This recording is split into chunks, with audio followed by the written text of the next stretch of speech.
The word judicious means requiring judgment. And judgment means more than instinct. It requires thoughtful and often painful decision-making. Trained, experienced, informed decision-making. Justice is not vengeance for the moment, or for a single person or group of persons. Justice is the law made physical and applied to individuals who tacitly agree to abide in its decisions by citizenship within the state. In the streets right now, terrible issues are facing the people of this society. Cruelty and degradation and violence to the flesh and spirit. The courts and the judges who sit in them are all there is to separate us as a people from lawlessness. This is why we need judicial education for judges.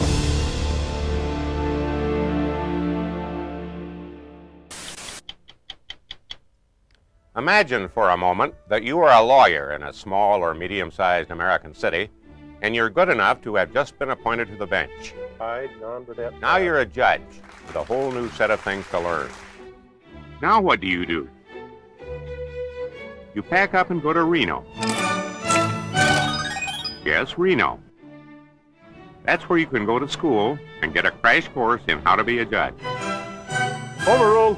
Less than a mile from the bright lights in the casinos sits the National Judicial College. All rise, please. The Honorable J. Burdett Pratt presiding. Please be seated.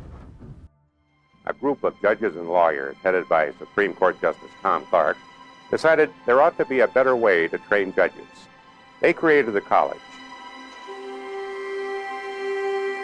Judges come from all over the world to attend classes and seminars at the National Judicial College at the University of Nevada, Reno.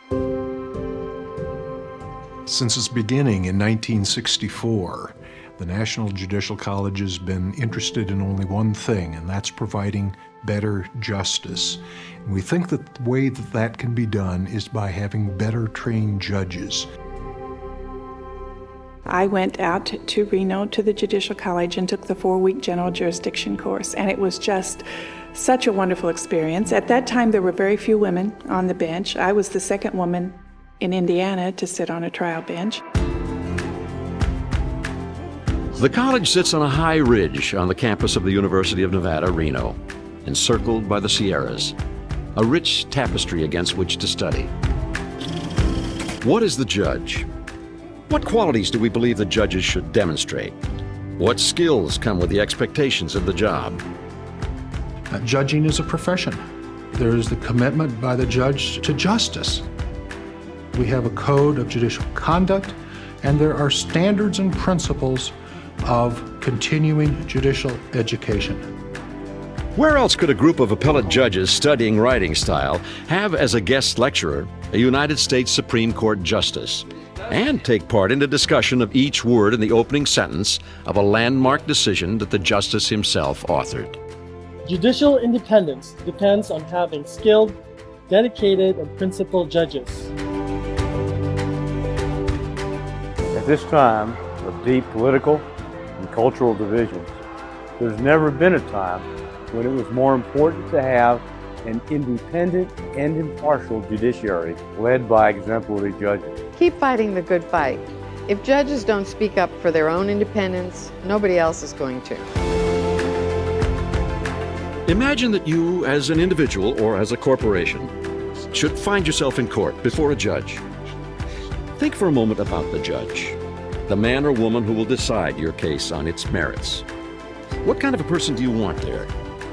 Do you want someone who understands you, who can give you a just answer to your complex 21st century questions, who can sift through the straw from the stable and find the needle that is the compass that will point toward the truth? You see, the courtroom and the judge are symbols of, the essence of, civilized society. If the system doesn't work, neither does the society.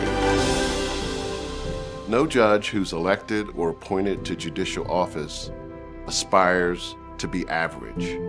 And the peer-to-peer interaction, coupled with the extraordinarily rich exchanges that take place here at the NJC from teacher to student, goes a long way to making it possible for every judge to be absolutely the best judge that he or she can be.